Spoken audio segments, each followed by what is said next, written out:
Magandang araw sa inyong lahat mga idol. So share ko sa inyo kung magkano nga ba yung ating pwedeng kapital na pwedeng simulan sa pag-aalaga ng broiler chicken.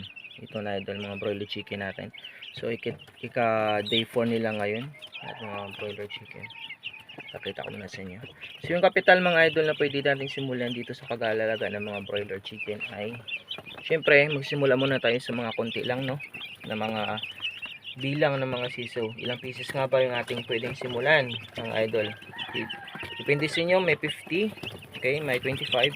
Pero advice nyo idol, magsimula muna kayo sa konti lamang at pwede kayo magsimula mga idol sa 50 pieces, okay. Yung budget na inyong sisimulan yan, na capital ay nasa 7,000, 7,500. Okay mga idol, depende din yan idol sa lugar nyo. Merong lugar na mura yung sisiw at mura yung feeds.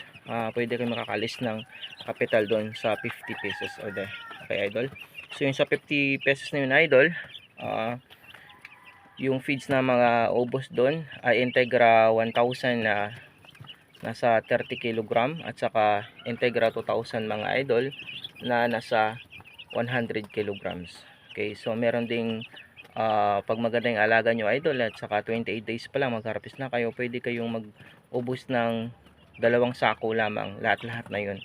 Integra 1,000, Integra 2,000. Yun mga idol, maraming salamat sa inyo lahat. God bless us all.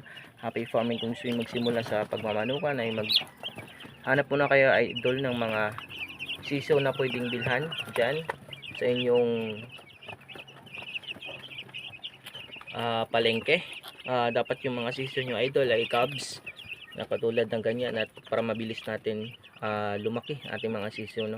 Kasi pag mga class A, pag mga class B na, class A, so mahirap palakihin at maraming mortality yung ating mga sisiw. O yan mga idol, at yung mga tips na nako dyan, kung gusto nyo malaman kung paano maging mabilis lumaki ang ating mga broiler chicken, kung ano yung mga vitamins. Okay. So yun lang, maraming salamat sa inyo lahat. Happy farming. God bless us all.